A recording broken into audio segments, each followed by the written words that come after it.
ओम नमो भगवते वासुदेवाय। जय श्री कृष्ण। नमस्कार दोस्तों, आज मैं आपको आषाढ़ कृष्ण एकादशी योगिनी एकादशी व्रत की कथा और महत्व सुना रहा हूँ। धर्मराज युधिष्ठिर बोले, हे जनार्दन, अब कृपा करके आषाढ़ मास के कृष्ण पक्ष की एकादशी की कथा का वर्णन कीजिए। इस एकादशी का क्या नाम है तथा क्या मातम है, सो सब कृपा करके कहिए। श्री कृष्ण भगवान बोले, हे राजन, आषाढ़ कृष्ण एकादशी का नाम योगिनी है। इसके व्रत से समस्त पाप नष्ट हो जाते हैं। यह एकादशी इस लोक में सुख तथा परलोक में मुक्ति देने वाली है। इसकी तीनों लोकों में प्रसिद्धि है। अब मैं पुराणों में कही गई एक कथा कहता हूँ, सो ध्यान पूर्वक सुनो। अलकापुरी नामक नगरी में कुबेर नाम का एक राजा राज्य करता था। वह नित्य प्रति शिव की पूजा किया करता था। हेम नाम का एक माली पूजन के लिए उसके यहाँ नित्य फूल लाया करता था। उस माली की विशालाक्षी नाम की एक अत्यंत सुंदर स्त्री थी। एक दिन वह मानसरोवर से पुष्प तो ले आया, परंतु कामासक्त होने के कारण वह अपनी स्त्री से हास्य विनोद तथा रमण करने में लग गया। जब दोपहर तक माली पुष्प लेकर राजा के पास नहीं पहुंचा, तब उसने सेवकों को आज्ञा दी कि तुम लोग जाकर हेममाली के न आने का कारण ज्ञात करो, क्योंकि वह अभी तक पुष्प नहीं लाया है। सेवकों ने पता लगाकर राजा को आकर सूचना दी कि महाराज, वह पापी अति कामी है, अपनी स्त्री से हास्य विनोद तथा रमण करने में लगा है।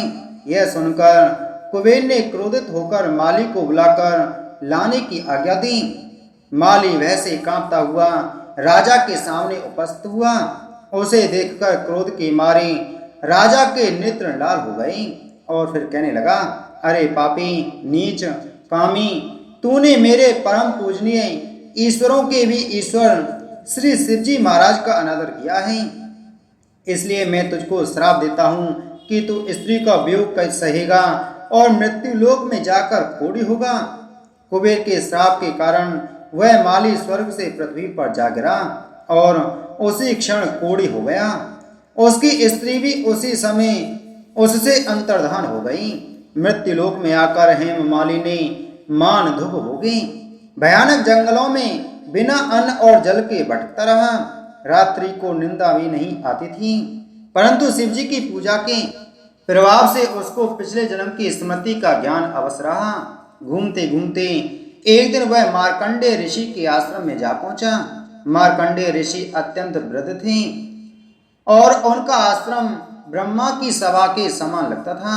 हेममाली वहां जाकर उनके चरणों में गिर पड़ा। उसको देखकर मार्कंडेय ऋषि बोले कि तूने कौन से ऐसे कर्म किए हैं जिससे तू कोढ़ी हुआ और महान दुख भोग रहा है। इस पर हेममाली बोला, हे मुनि, कुबेर का सेवक हूँ। मैं राजा की पूजा के लिए नित्य प्रति पुष्प लाया करता था। एक दिन अपनी स्त्री के साथ विहार करते करते देर हो गई और दोपहर तक पुष्प लेकर ना पहुंचा, तो उन्होंने मुझे श्राप दिया कि तू अपनी स्त्री का वियोग सहे और मृत्यु लोक में जाकर कोढ़ी बन जा तथा दुख भोग। इससे मैं कोढ़ी हो गया हूँ और महान दुख भोग रहा हूँ। अतः आप कोई ऐसा उपाय बतलाइए जिससे मेरी मुक्ति हो। यह सुन मार्कंडेय ऋषि बोले कि तूने मेरे सम्मुख आकर सत्य वचन कहे हैं, इसलिए मैं तेरे उद्धार के लिए एक व्रत बताता हूँ। यदि तू आषाढ़ मास के कृष्ण पक्ष की योगिनी नामक एकादशी का विधि पूर्वक व्रत करेगा तो तेरे समस्त पाप नष्ट हो जाएंगे। इस पर हेममाली बहुत प्रसन्न हुआ और मुनि के वचनों के अनुसार योगिनी एकादशी का विधि पूर्वक व्रत किया, जिसके प्रभाव से वह फिर अपने पुराने रूप में आ गया और अपनी स्त्री के साथ विहार करने लगा। हे राजन, इस योगिनी एकादशी की कथा का फल 88,000 ब्राह्मणों के भोजन कराने के बराबर है। इस व्रत के प्रभाव से समस्त पाप दूर होकर अंत में स्वर्ग की प्राप्ति होती है। बोलो एकादशी महात्म की जय। अब आइए सुनते हैं राजा अम्बरीश की एकादशी की कथा। प्राचीन समय की बात है। राजा नाभाग के अम्बरीश नामक एक प्रतापी पुत्र थे। वे बड़े वीर, बुद्धिमान व तपस्वी राजा थे। वे जानते थे कि जिस धन वैभव के लोभ में पड़कर प्राणी घोर नरक में जाते हैं वह कुछ ही दिनों का सुख है, इसलिए उनका मन सदैव भगवत भक्ति व दीनों की सेवा में लगा रहता था। राज्याभिषेक के बाद राजा अम्बरीश ने अनेक यज्ञ करके भगवान विष्णु की पूजा उपासना की, जिन्होंने प्रसन्न होकर उनकी रक्षा के लिए अपने सुदर्शन चक्र को नियुक्त कर दिया। एक बार अम्बरीश ने अपनी पत्नी के साथ द्वादशी प्रधान एकादशी व्रत करने का निश्चय किया। उन्होंने भगवान विष्णु का पूजन किया और ब्राह्मणों को अन्न धन का भरपूर दान दिया। तभी वहां दुर्वासा ऋषि का आगमन हो गया। वे परम तपस्वी व अलौकिक शक्तियों से युक्त थे, किंतु क्रोधी स्वभाव के कारण उनकी सेवा भाव में विशेष सावधानी अपेक्षित थी। अम्बरीश ने उनका स्वागत किया और उन्हें श्रेष्ठ आसन पर बिठाया। तत्पश्चात दुर्वासा ऋषि की पूजा करके उसने प्रेम पूर्वक भोजन ग्रहण करने का आग्रह किया। दुर्वासा ऋषि ने उनका आग्रह स्वीकार कर लिया, किंतु भोजन में से पूर्व नित्य कर्मों से निवृत्त होने के लिए वे यमुना नदी के तट पर चले गए। वे पर ब्रह्म का ध्यान कर यमुना के जल में स्नान करने लगे। इधर द्वादशी केवल कुछ ही क्षण शेष रह गई थी। स्वयं को धर्म संकट में देख राजा अम्बरीश ब्राह्मणों से परामर्श करते हुए बोले, मान्यवरों, ब्राह्मण को बिना भोजन करवाए स्वयं खा लेना और द्वादशी रहते भोजन न करना दोनों ही मनुष्य को पाप का भागी बनाते हैं। इसलिए इस समय आप मुझे ऐसा उपाय बताएं जिससे कि मैं पाप का भागी ना बन सकूं। ब्राह्मण बोले, राजन, शास्त्रों में कहा गया है कि पानी भोजन करने के समान है भी और समान नहीं भी है, इसलिए इस समय आप जल पीकर द्वादशी का नियम पूर्ण कीजिए। यह सुनकर अम्बरीश ने जल पी लिया और दुर्वासा ऋषि की प्रतीक्षा करने लगे। जब दुर्वासा ऋषि लौटे तो उन्होंने अपने तपोबल से जान लिया कि अम्बरीश भोजन कर चुके हैं। अतः वे क्रोधित हो उठे और कटु स्वर में बोले, दुष्ट अम्बरीश, तू धन के मद में चूर होकर स्वयं को बहुत बड़ा मानता है। तूने मेरा तिरस्कार किया है, मुझे भोजन का निमंत्रण दिया, लेकिन मुझसे पहले स्वयं भोजन कर लिया। अब देख, मैं तुझे तेरी दुष्टता का दंड देता हूँ। क्रोधित दुर्वासा ने अपनी एक जटा उखाड़ी और अम्बरीश को मारने के लिए एक भयंकर और विकराल कृत्या उत्पन्न की। कृत्या तलवार लेकर अम्बरीश की ओर बढ़ी, किंतु वे बिना विचलित हुए मन ही मन भगवान विष्णु का स्मरण करते रहे।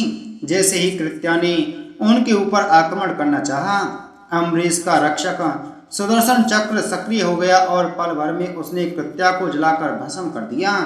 जब दुर्वासा ऋषि ने देखा कि चक्र तेजी से उन्हीं की ओर बढ़ रहा है तो वे भयभीत हो गए। अपने प्राणों की रक्षा के लिए वे आकाश, पाताल, पृथ्वी, समुद्र, पर्वत, वन आदि अनेक स्थानों पर शरण लेने गए, किंतु सुदर्शन चक्र ने उनका पीछा नहीं छोड़ा। घबराकर उन्होंने ब्रह्मा जी से रक्षा की गुहार लगाई। ब्रह्मा जी प्रकट हुए, किंतु असमर्थ होकर बोले, वत्स, भगवान विष्णु द्वारा बनाए गए नियमों से मैं बंधा हुआ हूँ। प्रजापति, इंद्र, सूर्य आदि सभी देवगण भी इन नियमों का उल्लंघन नहीं कर सकते। हम नारायण की आज्ञा के अनुसार ही सृष्टि के प्राणियों का कल्याण करते हैं। इस प्रकार भगवान विष्णु के भक्त के शत्रु की रक्षा करना हमारे बस में नहीं है। ब्रह्मा जी की बातों से निराश होकर दुर्वासा ऋषि भगवान शंकर की शरण में गए।